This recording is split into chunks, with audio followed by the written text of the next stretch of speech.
Yo, it's your boy Skat, and I'm back with another video. Today we reacting to CoryxKenshin is losing his audience? What the fuck? So I've never watched one CoryxKenshin video. Don't hate me for it. But from as far as I know, this nigga has a cult fan base.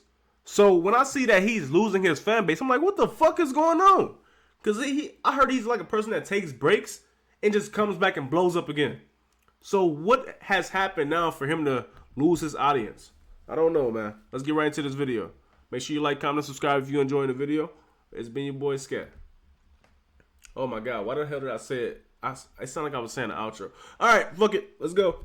CoryxKenshin is back and his fans are upset. What is going on? So for those who don't know, CoryxKenshin is one of the biggest YouTubers, honestly, of all time. We're talking about one of the very few creators who have reached the 20 million subscriber threshold on YouTube. Like, that is nothing. He got 20 million Now, Cory's a guy subscribers? that's known for taking breaks before within his YouTube career, but it has never been as long as his very last one. Because prior to last week, the last YouTube video he uploaded was on June 27th, 2023. And mind you, that was just a quick little 7-minute reaction to a Five Nights at Freddy trailer that came out because he was in the movie. And the video before that was uploaded on June 5th. So just between those two videos, we're talking about a 3-week break. And I know how some of y'all get when y'all favorite content creators even take a 5-day break. People start wondering where they are. Are they dead? Are they okay? 3 weeks is already crazy, but a year and a half is damn near unheard of, especially for a content creator of CoryxKenshin size. At 20 million subscribers, where CoryxKenshin is at, you would think a content creator would be the happiest he's ever been. He's uploading very consistently. He's doing what he wants for a living. What else could you ask for? And over the last year and a half, a lot of people have been speculating what CoryxKenshin's been up to. When is he actually coming back to YouTube? So much so that there are whole ass YouTube accounts dedicated to just figuring out when CoryxKenshin is coming back. It's actually insane. Like, look at this, and this is probably not even the only channel out there, and they're getting mad views too. Look at the views on this. This is honestly impressive and nasty at the same time. Now, when you get to a certain level of fame, and yes, I am gonna call this fame when it comes to CoryxKenshin, because 20 million subscribers is 20 million fucking subscribers. You can't afford to take very big breaks like this, because you know your fan base is strong enough, you know you're famous enough that when you come back, there will be people waiting. Like in the music world, if Rihanna dropped an album today, people will still listen even though her last project was dropped in 2016, 8 years ago. So when Cory made his comeback video, boom, 14 million views. Insane. But this wasn't a typical, hey guys, sorry for waiting, but I'm back. You know, I'm back to my regular uploads. Stay tuned, subscribe to the channel for more, turn on noties. This wasn't that type of video. So the title and thumbnail of the comeback video is, hey, long time no see, but when you actually watch the video, this is the video.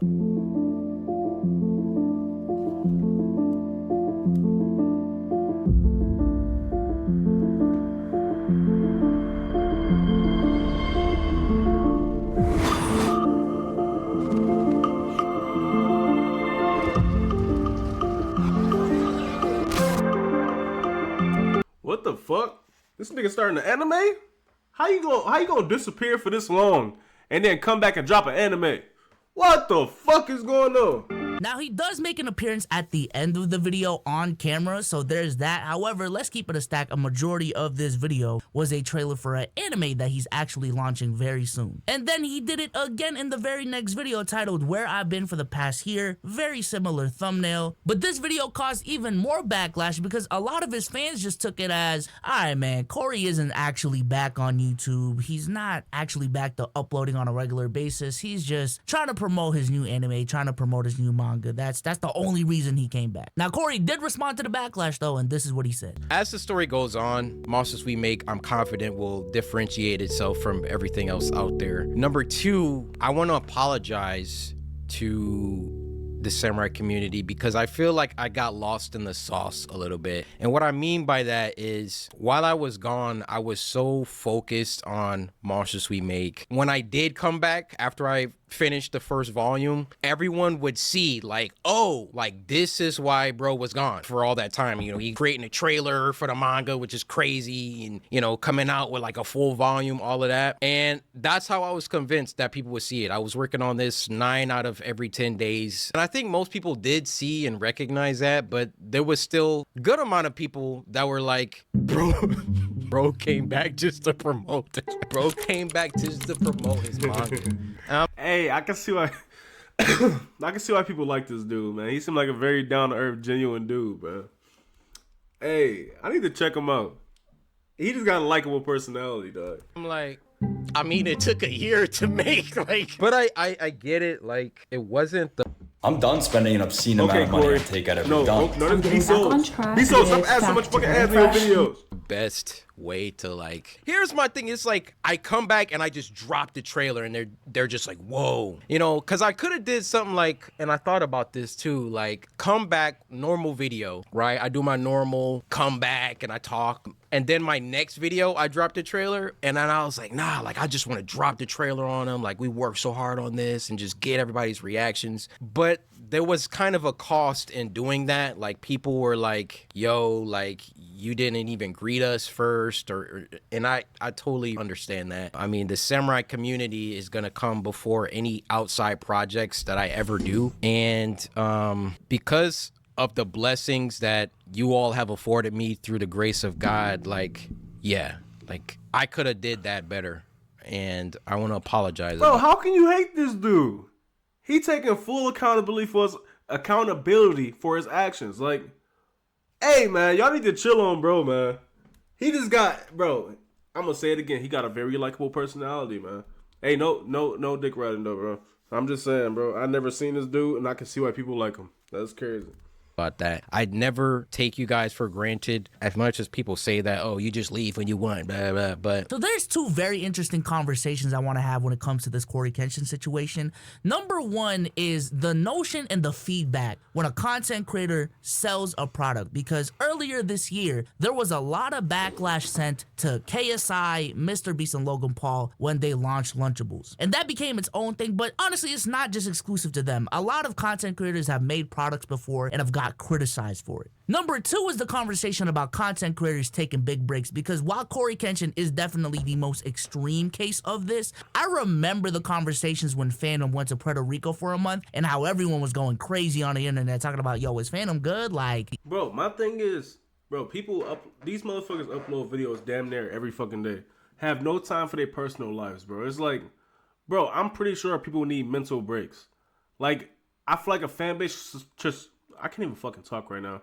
I feel like a fan base should still support the person that they love, like giving them all this content.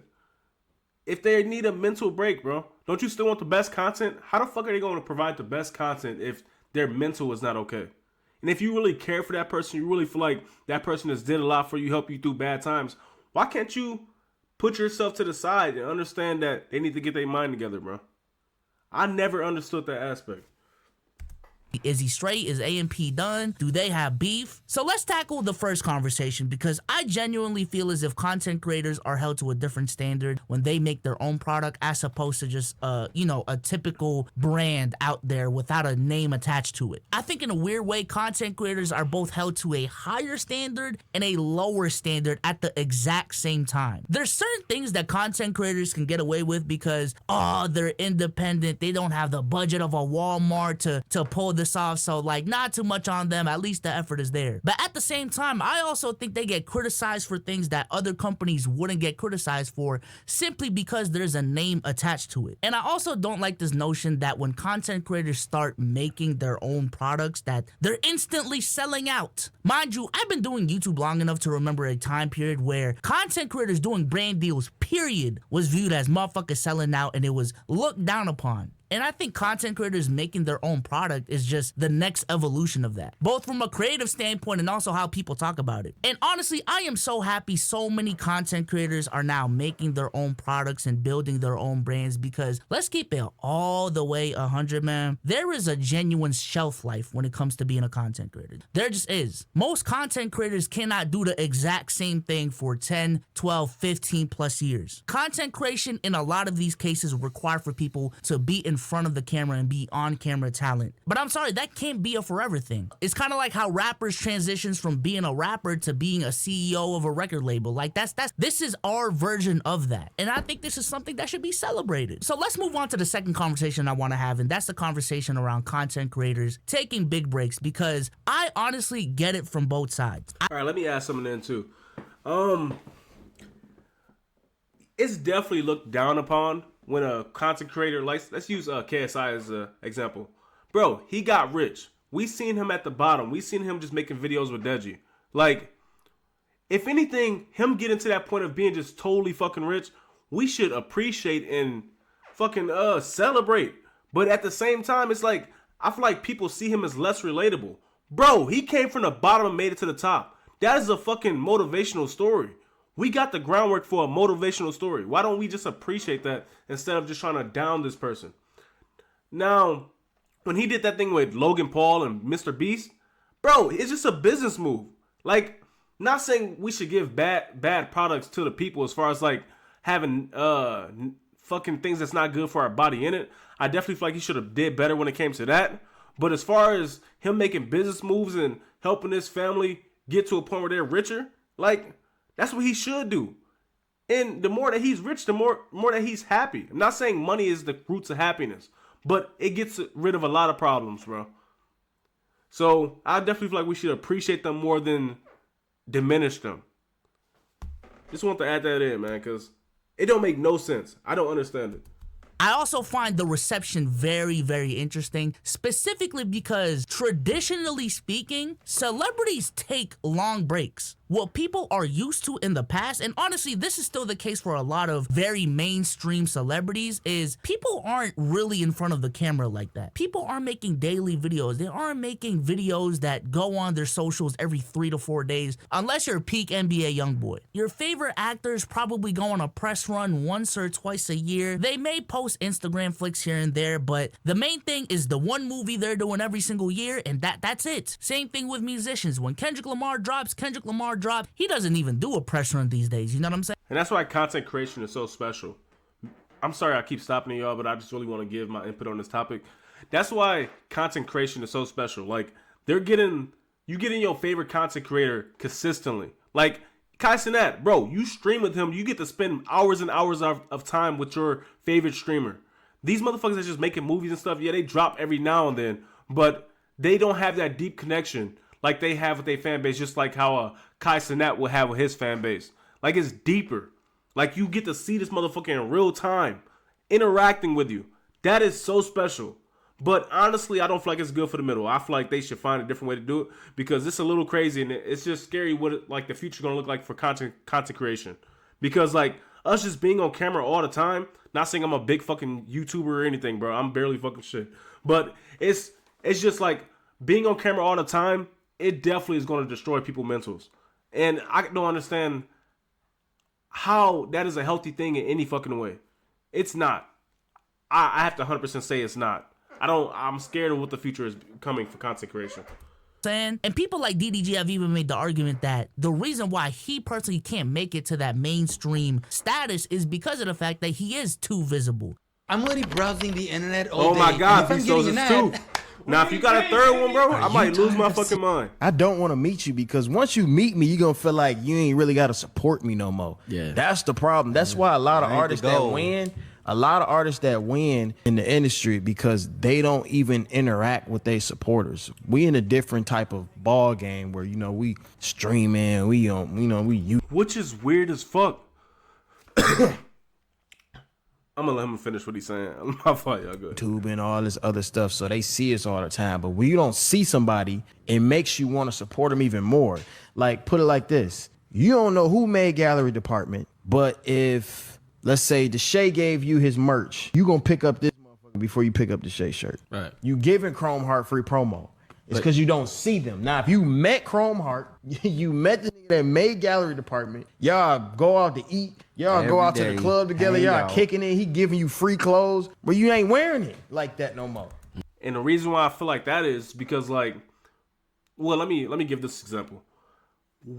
The city where you're from, they are not going to support you like motherfuckers that don't know you. Because to motherfuckers that don't know you, they see you as more like a fucking superhero, like a mythical fucking legend. Just because they didn't get to see all of you. I know that's fucking weird to say, but at the same time, it's just like, if I don't know a person, I just see them doing great things, I don't see their bad side at all, I'm more likely to support them just because of, they just seem like a higher motherfucker, somebody I can support. But it is weird when you meet a person Like, it's just genuinely more feelings come into place. Jealousy, envy. Like, it's not the same as if I never met this person. It's fucked up that that's a fact, but bro, that's just how life is right now. Maybe it'll change in the future, but right now, that's how it is. If I meet a person, I'm not going to support them like when I didn't know them. If anything, this is just speaking for me, but my competitive spirit is going to come in. I'm going to want to compete with them.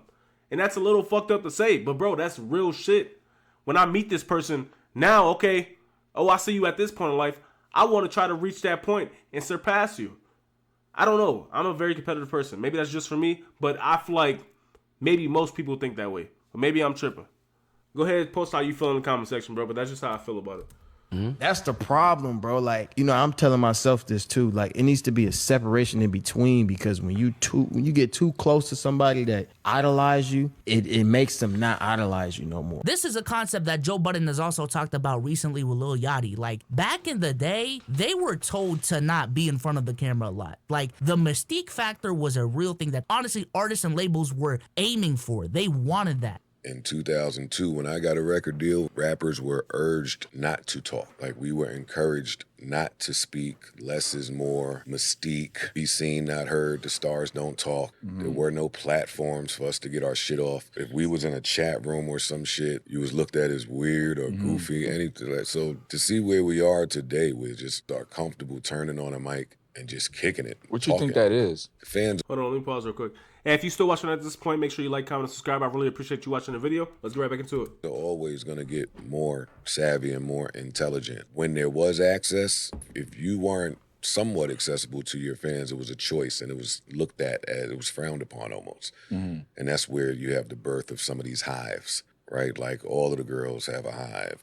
Don't call it that, but we got them too. I think there was a lot more to be said with just the passing of the baton to the newer generations, with more happening in the streets and even in music with the streaming and just the changes. There was more to be said. Back then, we didn't have any power. The labels were going to store the music, hold the music, pay for the music. You couldn't get a release date.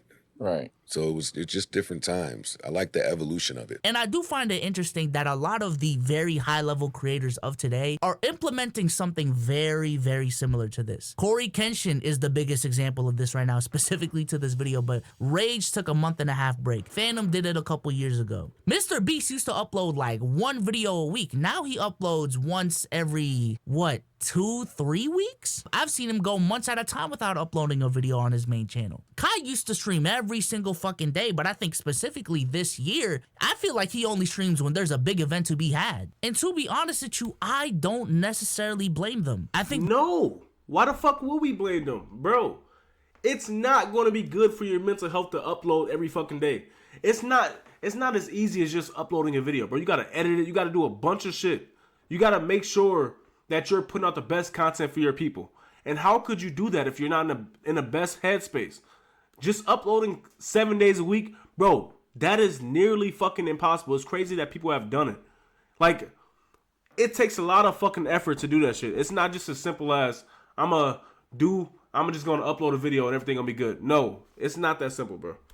The deeper you get into this content game, the more impressive thing is actually sustained success. And when you space out your pieces of content more and more and more, what you create is this catalog of really, really great material, but it also gives you time to actually release that material and let it breathe. Like, I think as a consumer, we would love it, right? If Kendrick Lamar released an album every single fucking year, that would be amazing. And in the beginning of his career, he was releasing more projects more consistently. Same thing with Cole, same thing with Drake. Drake may be different though, I ain't gonna lie. But the higher the expectations come, the artist just needs more time to execute on these projects to meet those expectations. So then what you have is a case where an artist takes 1 or 2 years to release a project, and at that pace, if you're releasing once every 2 years, that's 10 years of your life spent on 5 projects. And I think a similar thing is happening to content creators. I think it would be done for Kai to execute on all of his great ideas. I know it's gonna be a very unpopular opinion, but I feel like John Cena on Kai Cenat stream was so fucking corny. John Cena is not who I thought he was. I feel like, bro, he's at the point where he's just selling his soul. Like, I don't know if y'all seen that thing when he was on stage butt naked. It's just so much things that he's doing to sacrifice himself, and now he's just happened to be in a bunch of movies. It's weird as fuck, bro. It's so weird.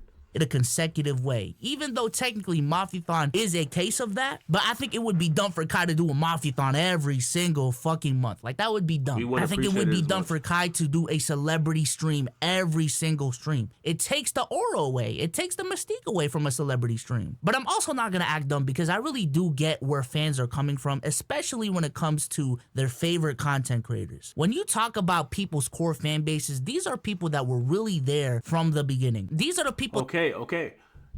I understand where he's coming from.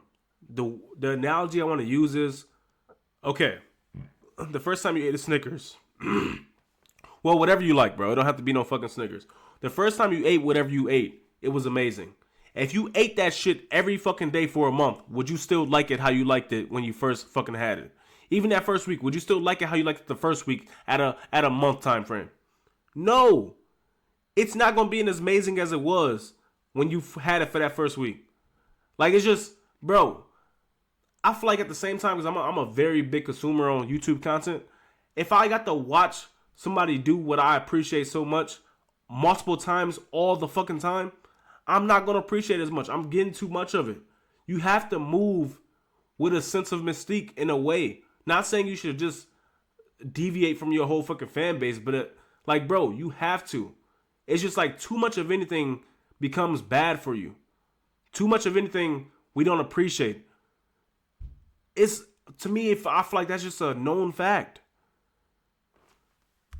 That were there for the come up, they were there for the rise, you know, they were there before all the awards and all the money came in, you know what I'm saying? And I'm not gonna lie, content is just different when people are on grind mode, you know what I'm saying? It is so fun to watch a content creator when you can visibly see that motherfucker is hungry for success. And what that means in the world of content creation is when content creators are making content at a very, very consistent rate. We're talking about streamers that stream every single day for hours at a time. We're talking about YouTubers that upload every day or every other day. Like, that's the level of consistency we're talking about here. And I also think content creators are generally just more interactive with their community earlier on because it's more possible. It is much easier to actually talk to individual chatters when there's probably only 50 to 100 people there, as opposed to what you have with Kai right now. There's 70,000 motherfuckers typing in there at the exact same time. Like, you just cannot address a single chatter anymore. That's just not the case. And with both of these things happening at the exact same time, what viewers typically feel is a sense of, man, this ain't the same content creator I watch. You know what I'm saying? I miss the old days before the fame when this guy was really hungry, when he was down to earth and all these different.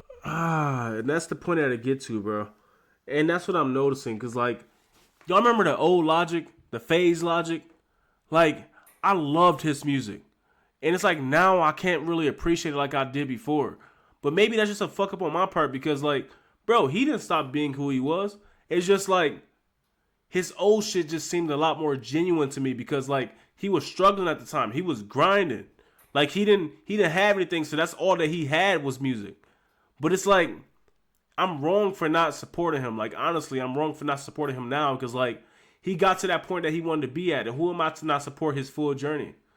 When he was genuine the whole way, it's just like, it got to the point where he wasn't able to interact or give that same passion. Because, like, bro, he got so much music that he got to put out to make so much people just, like, appreciate it. And it's like, it gets too hard at a point. You can't satisfy everybody.